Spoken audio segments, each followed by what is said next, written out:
Sorry, guys.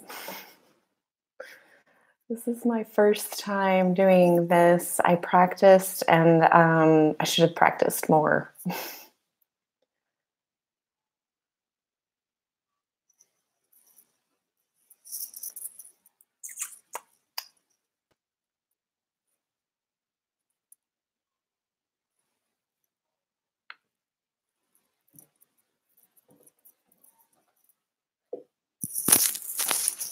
Okay. There were a couple of people on the other stream that hopefully they'll find it.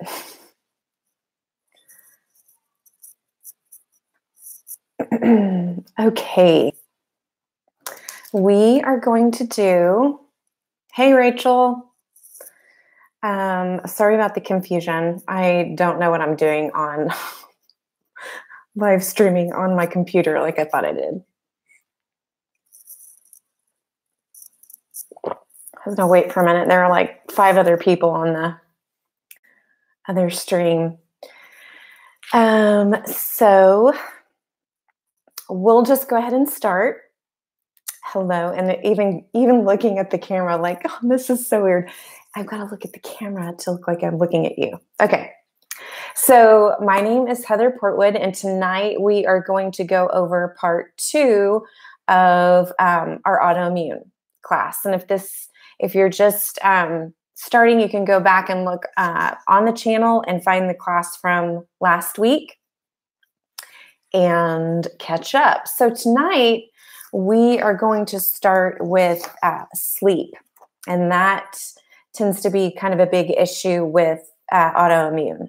So getting quality sleep is super important for all of us. And it's something that we, as when you go to get a diagnosis and you talk with your doctor, it is something that is brought up. So what are some things that you can do to ensure your sleep?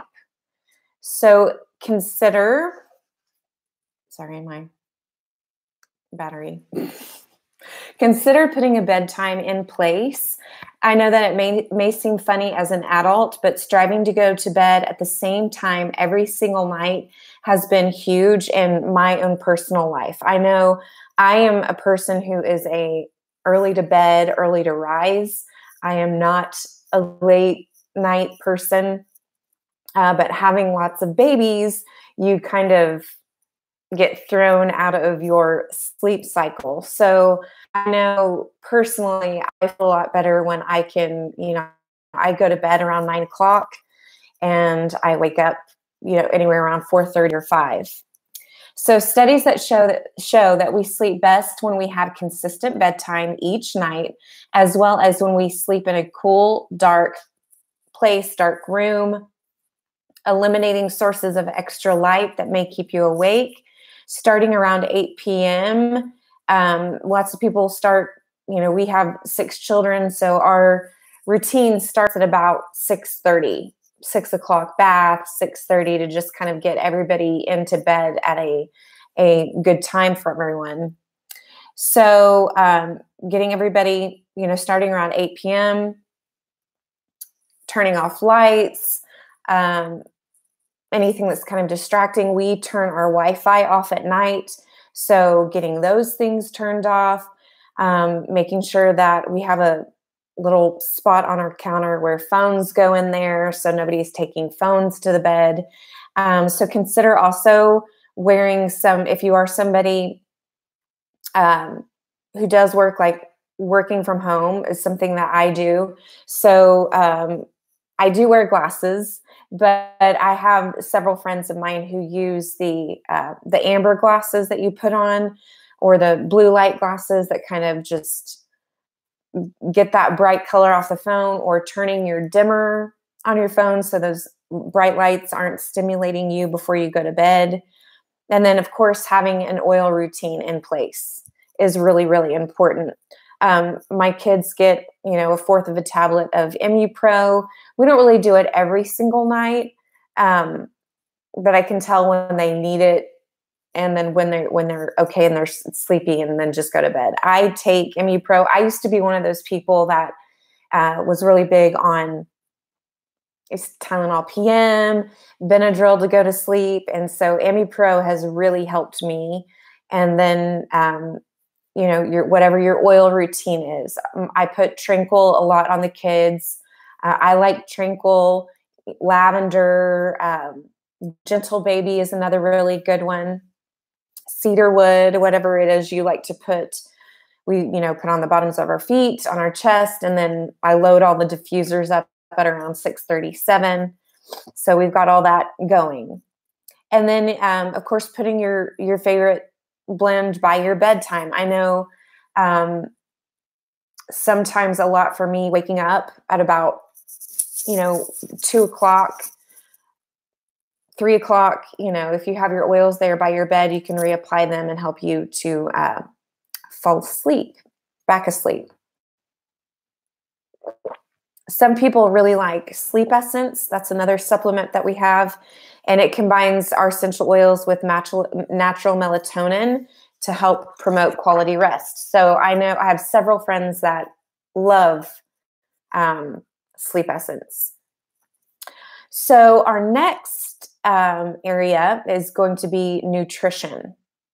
And we all approach food so differently, and it's so amazing that we all have different unique tastes and love for food. However, those of us with autoimmune issues often have factor in food sensitivities and allergies.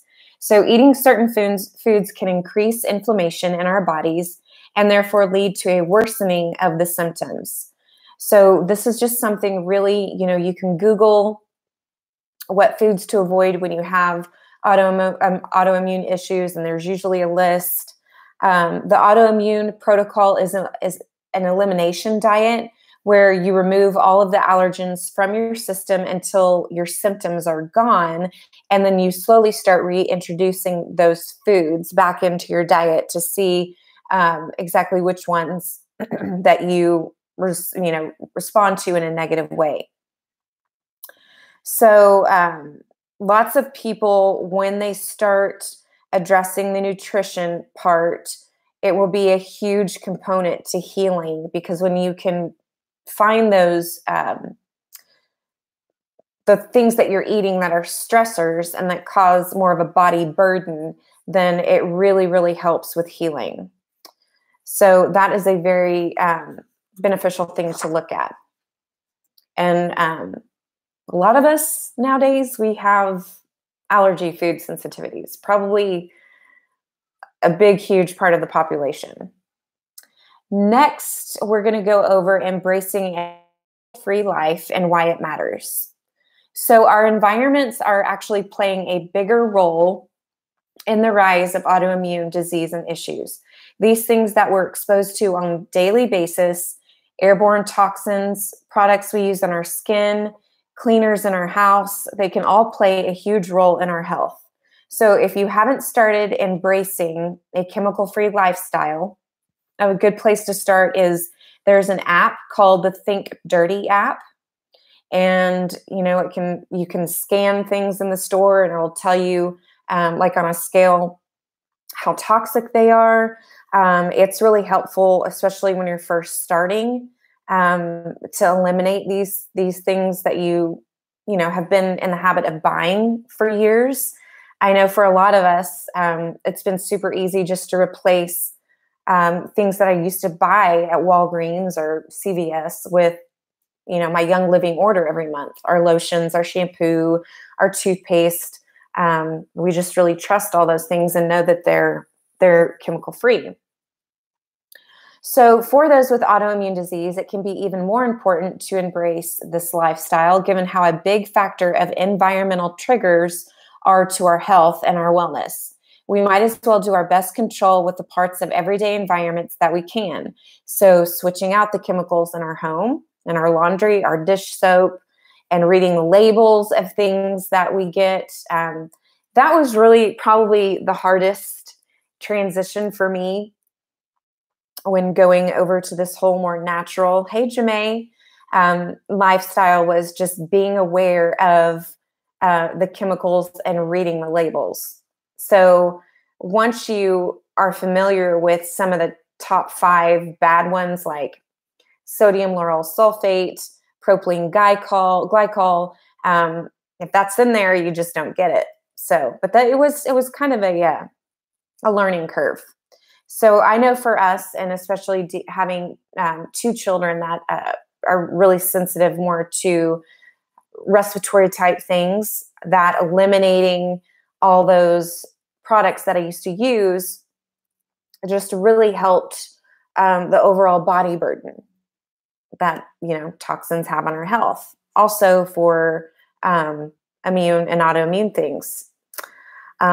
Young Living, we know we have a makeup line. So really it's just, I just like to say transitioning everything that I used to buy at the store from Young Living now, because we have all those things. Next, we're going to go over health and consistency. And usually, I know I'm just speaking for me, whenever I'm dealing with anything, it's easier to take care of everybody else than it is me. So setting up my own consistent routine is a little bit harder, but I find that if I have everything out on the counter, I am more consistent. If I have my supplements and my daily oils that I use up, and I have a really pretty oil cabinet. It's beautiful. It's got the Aria right underneath it. But typically, if it's not out right where I can grab it and put it on, I forget. I oil everybody else up, but I forget. So having the consistent routine is really a big factor to thriving with autoimmune. So eating nutrient-dense meals, keeping your blood sugar stable, taking your supplements, using oils, and your other habits in consistency is key. It really is, Rachel. So sometimes just keep on trucking. So one of the best ways that we can support our body is by trying to calm down our tired immune systems and get them in place where they are balanced and relaxed. And being consistent is one of the best ways that we can do that. Constantly changing our sleeping patterns and eating patterns and overworking our bodies, whether professionally or emotionally or literally working out too hard, can cause us to have an immune reaction. So we're going to go over a couple of healthy habits that can help us in these areas. Journaling. This is just a great way to process life. Really, I'll go in seasons. And again, this is another thing. If I don't keep my journal out by my little side table in the morning, where I like to, drink my tea or coffee, then I typically won't journal because at night after getting everybody to bed, and it's typically when I do some business related things, I just want to go to sleep. So I do all this stuff best in the morning. So really journaling, and I'm working on gratitude. So that's kind of what I'm journaling right now every morning. And it helps. It sets your perspective for the day. So, and then reading is a really good one. I like to read in the morning. I like to read at night. So try to start your day with some reading and end your day with some reading, some quiet time in the morning and quiet time in the evening. Breathing meditations. Some of you may think it's kind of hokey, but honestly, I did too at first. There's lots of different ways that you can implement these types of things if you're new. There's tons of apps, meditation apps. I have a few different, they call it soaking, like soaking in scripture. I have a few YouTube channels that have these types of things where they just have a calm voice and they speak scripture and they pray. And that's kind of what I would meditate and listen to at night before I go to bed. So again, just getting yourself in a calm space. It also can help you be aware of things mentally and physically, emotionally. And it's just really good to have mental rest. So especially if anxiety is part of your journey, which it is mine, and we will be doing a class next week on anxiety. I'm going to take a week, probably 2 weeks off of YouTube because I have several classes scheduled for in person the next 2 weeks that I just need to not have something that I'm doing for 4 nights a week. So we'll get back to YouTube in 2 weeks. So yeah, Jamae. Yeah, so I mean, it's Graham Cook is one of my favorites that I listen to. He's got a YouTube channel and he calls them soaking. And it's just awesome. So next, movement, which I go through seasons with this where again, it's the consistency thing. Once you get out of the consistent schedule, yeah. COOKE, actually, I think. Hold on, let me look that up real quick. It might be Coke. I might be saying it wrong.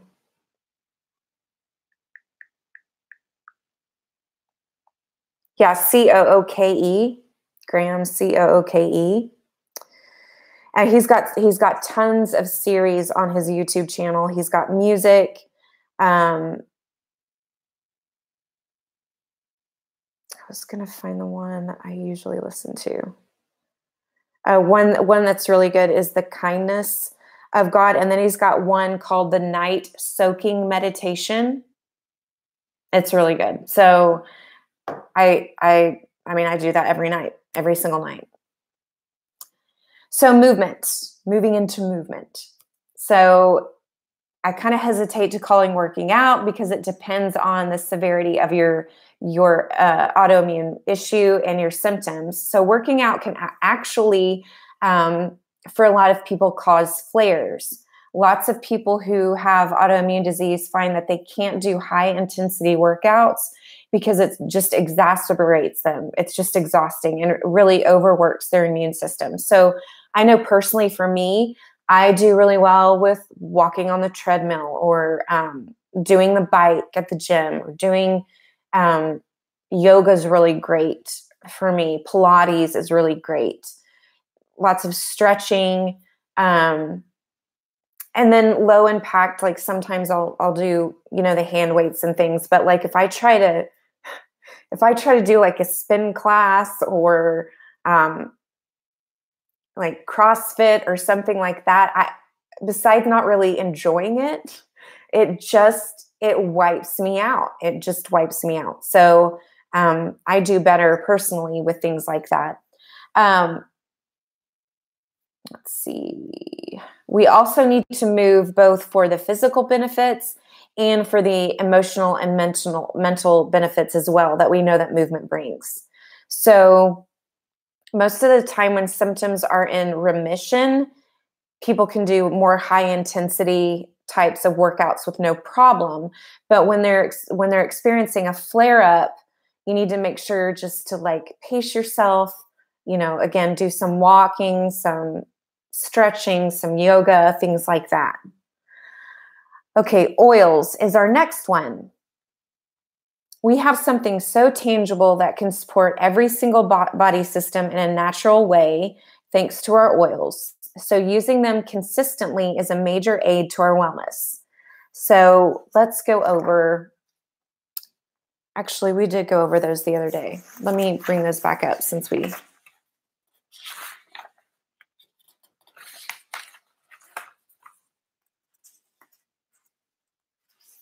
Oh, shoot. I had a little person in here. Got my papers out of order. Sorry. Okay, so we know our immune supporting oils are every day. Like I know when I am personally experiencing flare-up type things, I will scan for ImmuPower. Like clockwork every single time. Thieves, frankincense, raindrop oils, Melrose, all really great. We went over this the last time. Frankincense, All really, really, really great. Okay. Let me get myself all messed up. Okay, so our oils, then also community. Like, um, I struggle big with this one just because I like being home with my family. And, um, but I know that I need some time away also. Social, getting out, engaging with others. Um, it's hard. And I'm going to touch on this with the anxiety class next week, but when you are dealing with something like this, I don't know if you've ever read some of the blogs on like autoimmune issues, how it's like the silent disease, because on the outside you look fine and nobody would think there's anything going on, but like on the inside you're hurting, you're uncomfortable, you're sore. I know I ache a lot. I just hurt. So even forcing ourselves out with community can be difficult, and it's not there's not anything wrong with staying home if you need to. I mean, I just bring that up because it is kind of important when you get into a scenario of like being home all the time because you hurt, but when you feel really good, then you want to get out and do things. And so just make sure that when you feel good, you get out and you do things, because you want to make those times really count. Meal planning is really, really helpful. I hate cooking, but I do better with planning meals because I have so many people and so many meals a day that I have to cook that just flying by the seat of my pants typically doesn't work, or we would end up eating ramen noodles every night. So meal planning is a really big one.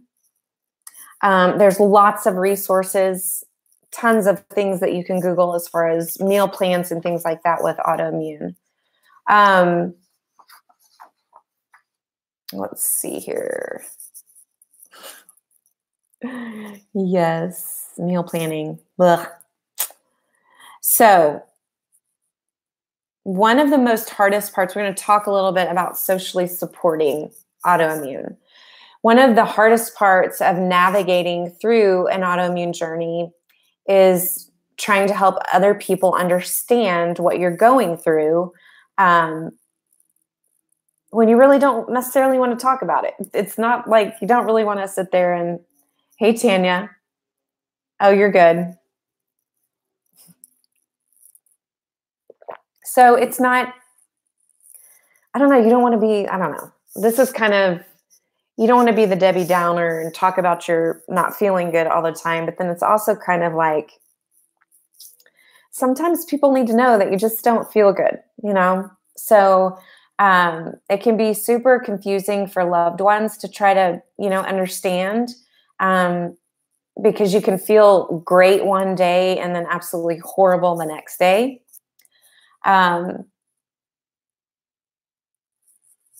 So relationships can be difficult at times. I mean, I personally have done this, have had to cancel last minute. I don't know. There's just so many things because you don't want to have the conversation with the people every time. It's just easier to just say, I can't go, or something came up, and all those types of things. Because, I mean, even with an anxiety issue, it's like there's no telling when it's going to happen, And so sometimes you just don't want to leave. I know that sounds terrible, but again, it's like when you feel really good, enjoy life and go do the things. And then when you don't feel good, enjoy home. I mean, home is a great place to be too. I love home. It's my favorite place. So, again, I'm going to go off on a tangent. That's why there's some verbiage for me to follow. So inviting people into your health journey is really important, to kind of make sure that they understand and know what's going on. It also helps them to be able to be supportive, and it helps you kind of feel like you have somebody on your side and in your corner. Okay, so there are times when people in my life, they have no idea that I don't feel well, just because it's in my nature to, I don't know. I don't want to be the sad, sick victim, So I just don't. And again, when you have a lot of kids or just life in general, it's not like you can just check out. You can't just check out. So you just keep going, keep going. So, um, just being honest, especially with the people that are around you all the time and are, like your close family and friends. So, truthfully, no one will ever truly, ever fully get what you walk through or how you feel or your own journey with this. But communicating it, especially with your close circle or people that you're with, is really important. And I know one thing with this Young Living journey on both sides, with my members, our members who are just using oils, and on the business side, our friends that are sharing and doing this journey along the same way, is just really, it's just a really good way to have community, close people who you keep in contact with every day, like our Facebook community. I mean, it's great to have that many people that you can count on them showing up every single time if you have a question, or if you're not really feeling great. It's just super important. So that is the end of our second half of autoimmune. And there was, I think there was a lady that wanted me to email this to her. And if you guys want me to, just private message me, or